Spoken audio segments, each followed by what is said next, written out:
Halo teman-teman, hari ini kita kembali belajar di rumah untuk menghindari penyebaran COVID-19.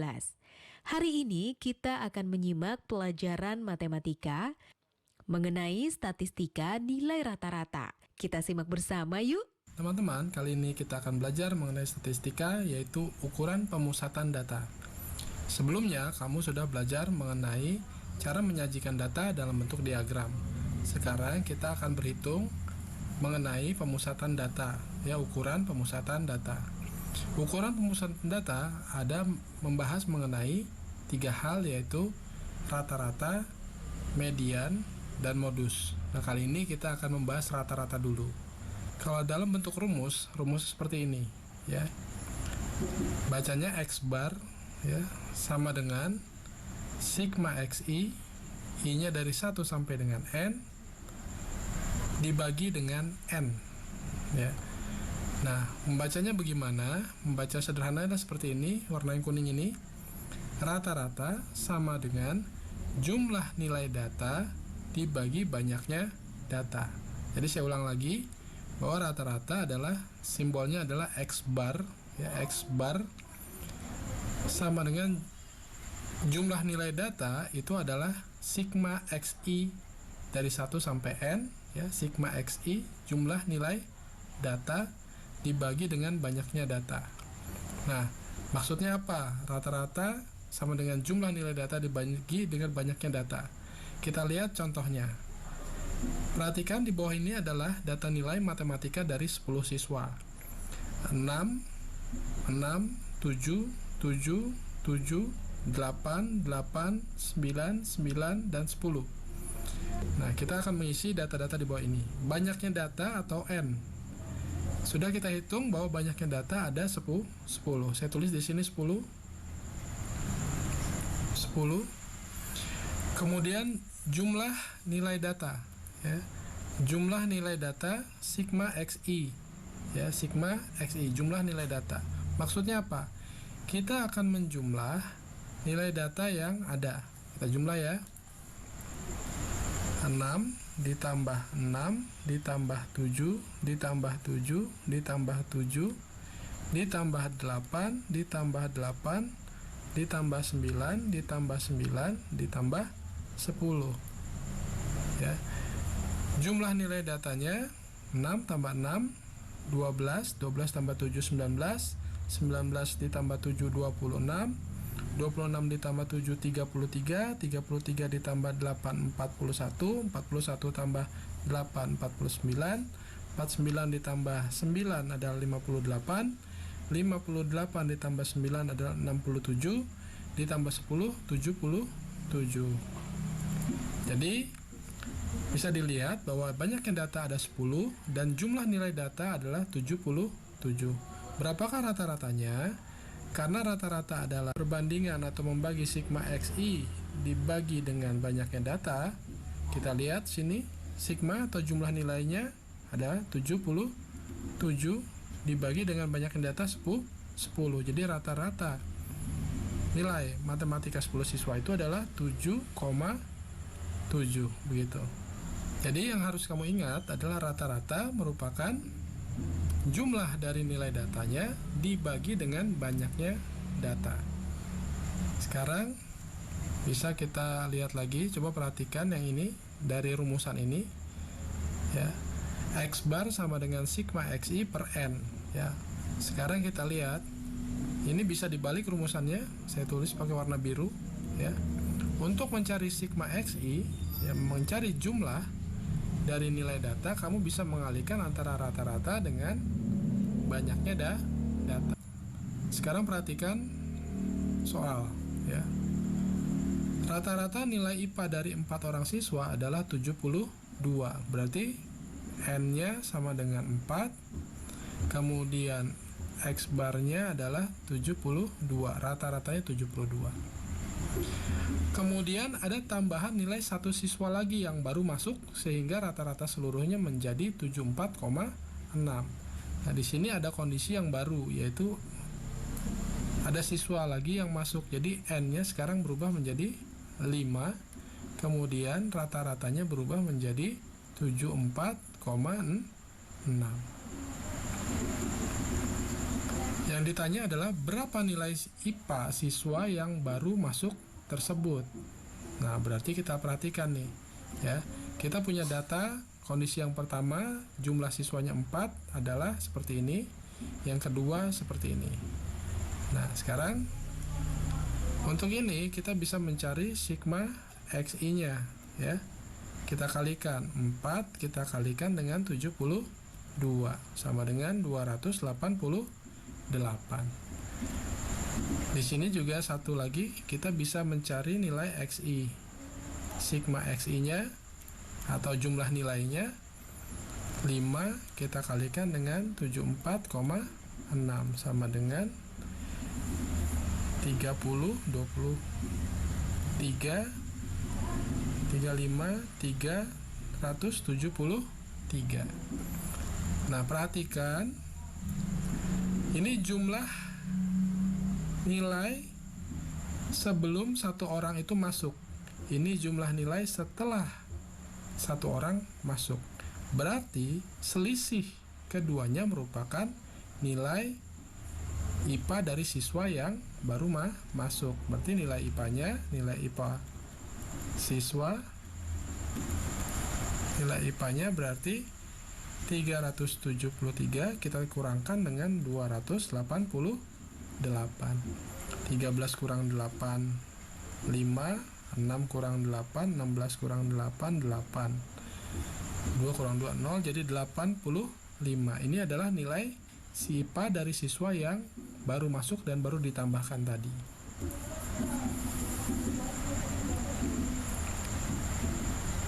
Nah, sekarang kita lihat soal yang nomor 2. Nilai rata-rata ulangan matematika dari 28 siswa adalah 6,5. Jadi saya catat dulu di sini.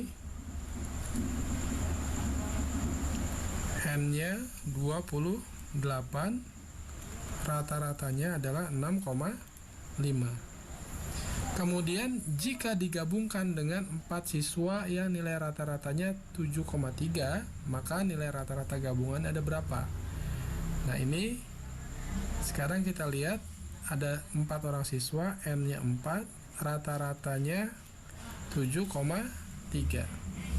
Yang ditanya adalah nilai rata-rata gabungan. Kalau kamu perhatikan di sini, N-nya kalau digabung menjadi 28 ditambah 4 sama dengan 32, ya. Sekarang kita lihat untuk mencari rata-rata kamu tinggal butuh berapa jumlah nilai seluruhnya. Nah, berarti kita cari sigma XI di sini yaitu 28 dikali 6,5 ya sama dengan 182 ya, jumlah nilai untuk 28 anak, sedangkan jumlah nilai untuk 4 anak itu sama dengan 4 dikali 7,3 sama dengan 29,2 ya. Nah, sekarang untuk sigma jumlah nilai gabungannya itu berarti 182 ditambah dengan 29,2 sama dengan 211,2. Nah, dari sini ya, dari data ini kita bisa mendapatkan bahwa X bar rata-rata gabungan itu sama dengan jumlah nilainya sigma XI-nya per jumlah data. Jadi 211,2 dibagi dengan 32 sama dengan 6,6. Inilah data atau nilai rata-rata gabungan dari 28 siswa ditambah 4 siswa. Nah, teman-teman, demikianlah pelajaran materi mengenai ukuran pemusatan data yang menghitung rata-rata. Nah, teman-teman, sudah menyimak penjelasan tadi ya? Sekarang saatnya kita menjawab pertanyaan ini. Data hasil pengukuran tinggi badan siswa kelas 12 sebagai berikut.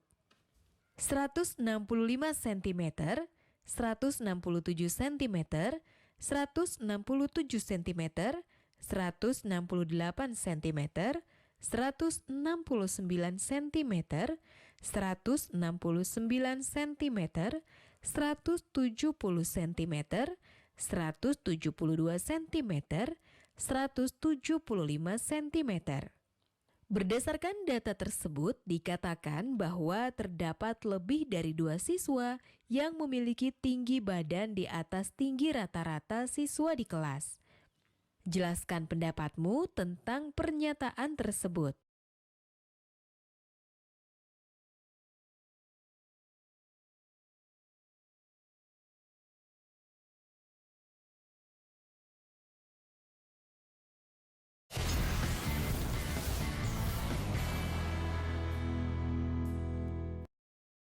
Lima hal penting cegah COVID-19. Pertama, sering cuci tangan pakai sabun. Kedua, tidak keluar rumah kecuali ada hal penting. Ketiga, semua pakai masker, baik yang sakit atau yang sehat. Keempat, jaga jarak dan hindari kerumunan. Kelima, segera mandi dan ganti pakaian setelah tiba di rumah. Iklan ini dipersembahkan oleh Kementerian Kesehatan Republik Indonesia. Tak ada yang lebih membanggakan dari menjawab keraguan dengan keberhasilan. Aku kan mau jadi pengusaha ikan. Karena kutemukan jurusan dan pelatihan yang kuperlukan,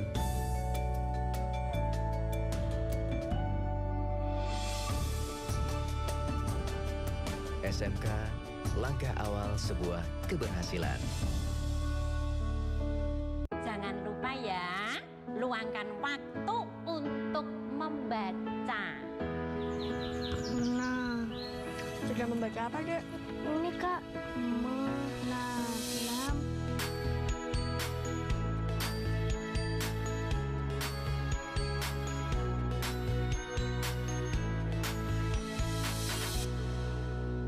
Buku-buku, baca-baca, buku baru. Saudara, dalam video amatir terlihat petugas medis ketika merawat seorang pasien kategori pasien dalam pengawasan penyakit COVID-19. Informasi teraktual seputar COVID-19. Pembatalan beberapa penerbangan memang sudah mulai terjadi sejak adanya informasi virus corona masuk ke Indonesia. Pantauan, pencegahan, penanganan wabah virus corona. 13 rumah sakit yang tersebar di 7 kabupaten dan 1 kota sebagai rumah sakit rujukan pasien COVID-19 ini. Kami hadirkan dalam info terkini COVID-19. Dan tentunya kami akan menghadirkan informasi dari COVID-19 dari berbagai macam daerah dan juga mancanegara. Setiap hari, pukul 7 dan 16 waktu Indonesia Barat.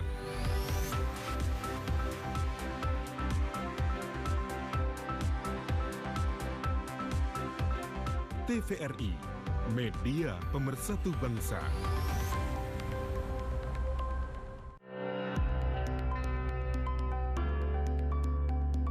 Bulan suci penuh berkah kembali tiba.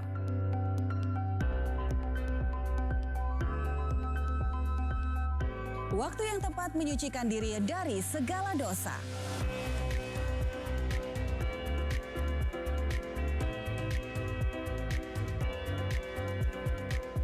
Saksikan konser Marhaban Ya Ramadan bersama saya Dewi Gita. Bersama saya Lucky Octavian. Bersama saya Rina Fahlevi. Dan saya Teguh Fajri, tentunya hanya di TVRI, media pemersatu bangsa.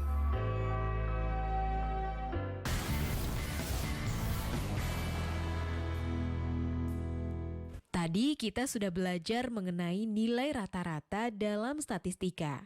Sekarang kita coba yuk menghitung rata-rata waktu tempuh dari 5 rute penerbangan terpanjang di dunia. Catat dulu ya pertanyaannya sebelum kita melihat tayangan berikut dan perhatikan baik-baik tayangannya. Dan perhatikan baik-baik tayangannya agar kalian bisa menjawab pertanyaannya. Dari 5 penerbangan terpanjang di dunia, berapa rata-rata jarak tempuh penerbangan ini?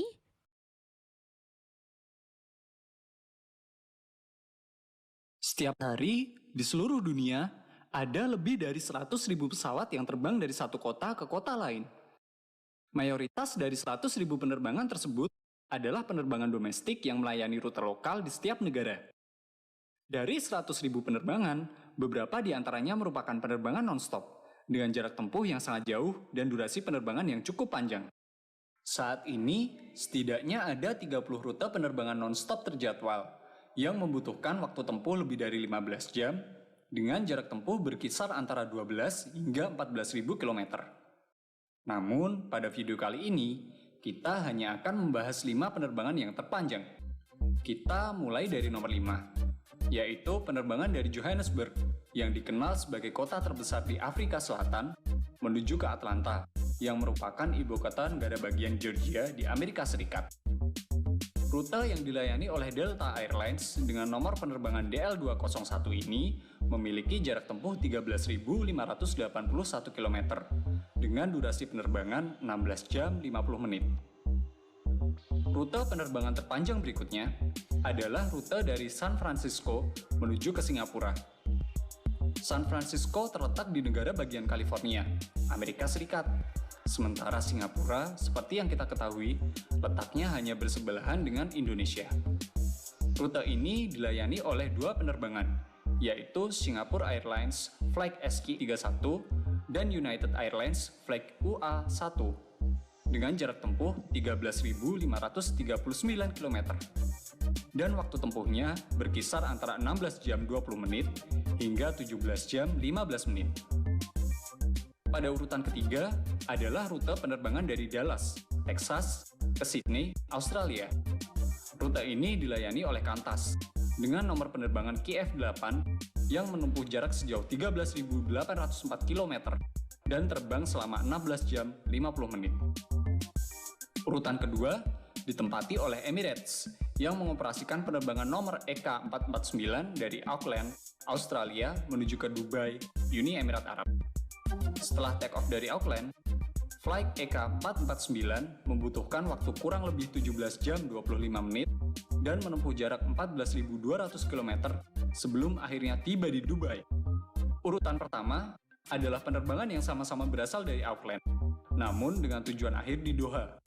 Penerbangan ini dioperasikan oleh Qatar Airways dengan nomor penerbangan QR921. Jarak tempuh penerbangan ini mencapai 14.534 km dengan durasi penerbangan selama 17 jam 40 menit.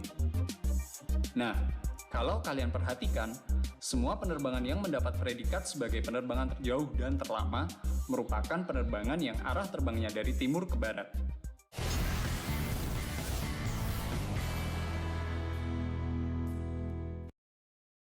Hal penting cegah COVID-19. Pertama, sering cuci tangan pakai sabun. Kedua, tidak keluar rumah kecuali ada hal penting.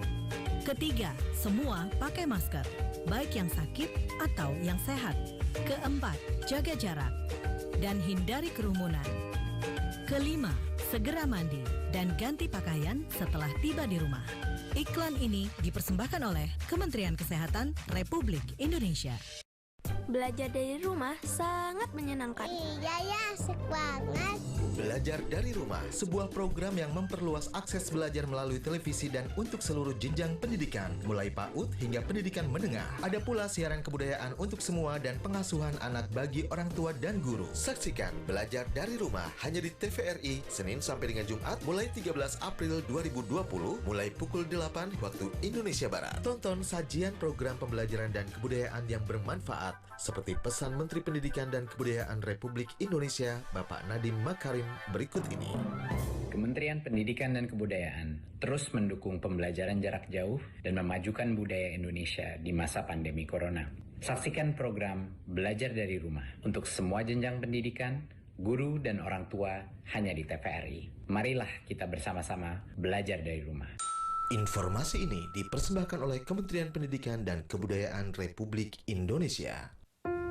Menari adalah nafasku, bagian dariku, bahasaku, bahasa yang begitu indah. Pasti bisa mengantarku ke sana. Sampai puncaknya. Memilih SMK adalah langkah awal untuk masa depan yang nyata.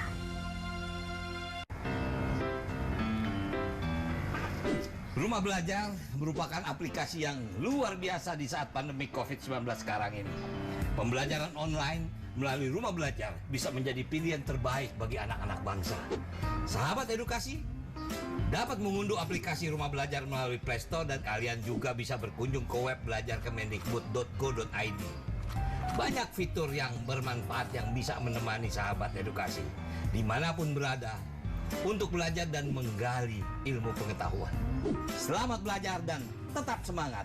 Rumah Belajar, belajar di mana saja, kapan saja, dan dengan siapa saja.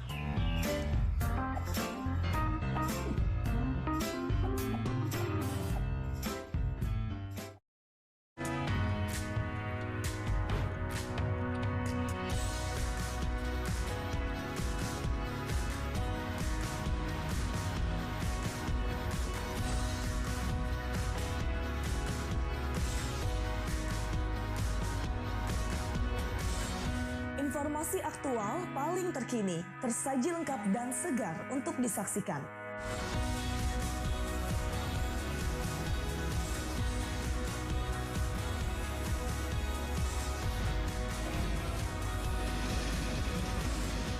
Peristiwa yang terekam setiap harinya menjadi rangkaian berita yang membuka wawasan dan bisa dipercaya.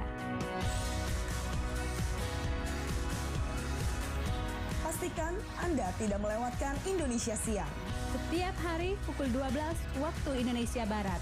Hanya di TVRI, Media Pemersatu Bangsa.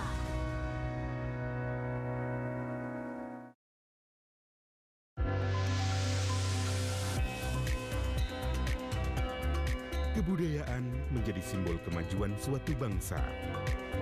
Beragam kisah dalam menjaga eksistensi budaya tertuang dalam kisah penuh pesan moral dan nilai-nilai luhur. Cerita Nusantara, Sabtu dan Minggu, pukul 9 waktu Indonesia Barat.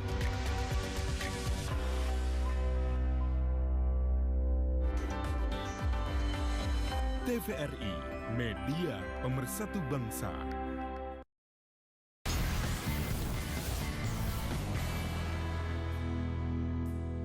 Kalian sudah bisa menjawab kan ya rata-rata jarak tempuh 5 penerbangan terpanjang di dunia? Sekarang yuk kita dengarkan kenapa ya penerbangan terlama ini dari arah timur ke barat? Hai, aku New. Kita udah ngebahas tentang beberapa penerbangan terpanjang dalam sejarah penerbangan. Kalau semua penerbangan terpanjang dengan durasi paling lama adalah penerbangan dari arah timur menuju ke barat. Eits, memang ada alasannya loh. Mau tahu? Simak video berikut ini ya. Bumi selalu berputar setiap hari karena adanya rotasi bumi. Tetapi tidak semua belahan bumi bergerak dengan kecepatan yang sama. Daerah khatulistiwa bumi akan berotasi dengan kecepatan 1670 km per jam. Dan semakin tinggi posisi garis lintangnya, maka kecepatan rotasinya akan semakin pelan. Ketika kita berbicara tentang rotasi bumi, berarti yang bergerak nggak cuma bumi, tapi juga semua benda yang ada di permukaan bumi seperti lautan, gunung, bangunan, manusia, ikan-ikan dalam akuarium, sampai mie instan yang ada di meja makan kalian, semua juga kena efek rotasi bumi. Bahkan lapisan atmosfer bumi juga ikut berotasi dengan arah dan kecepatan yang sama. Otomatis, awan, burung, dan pesawat yang terbang di dalam atmosfer bumi juga ikut bergerak seiring dengan rotasi bumi. Terus, apa sih yang membuat terbang ke timur lebih cepat daripada terbang ke barat? Penyebabnya adalah jet stream. Jet stream merupakan aliran udara yang terjadi karena adanya pemanasan atmosfer oleh matahari dan juga efek Coriolis. Lalu, apa sih sebenarnya efek Coriolis ini? Seperti yang sudah kita bahas di awal video, kalau di setiap belahan dunia memiliki perbedaan kecepatan rotasi. Perbedaan kecepatan rotasi bumi inilah yang kemudian mengakibatkan munculnya efek Coriolis. Nah, balik lagi kita bahas jet stream. Jet stream tidak serta-merta mengalir begitu saja di antara troposfer dan stratosfer bumi. Tapi, karena adanya efek Coriolis, jet stream hampir selalu mengalir dari arah barat ke arah timur. Dan karena kecepatan jet stream yang tinggi, pesawat yang terbang ke arah timur pun cenderung memilih untuk terbang di dalam aliran jet stream. Hal ini dikarenakan pesawat yang terbang di dalam aliran jet stream akan mendapatkan dorongan dari aliran udara yang ada pada jet stream. Sementara, pesawat yang terbang ke barat akan berusaha menghindari jet stream dan terbang di bawah atau di atas aliran jet stream. Tapi, meskipun begitu, pesawat yang terbang ke barat akan tetap mendapatkan hambatan udara yang lebih kuat. Karena seperti yang sudah tadi kita bahas, udara di atmosfer juga selalu bergerak dari arah barat ke arah timur, berlawanan dengan arah terbang pesawat. Masalahnya, perubahan musim, kondisi cuaca, dan badai matahari juga bisa mempengaruhi aliran jet stream. Pola aliran jet stream pun bisa berubah sewaktu-waktu.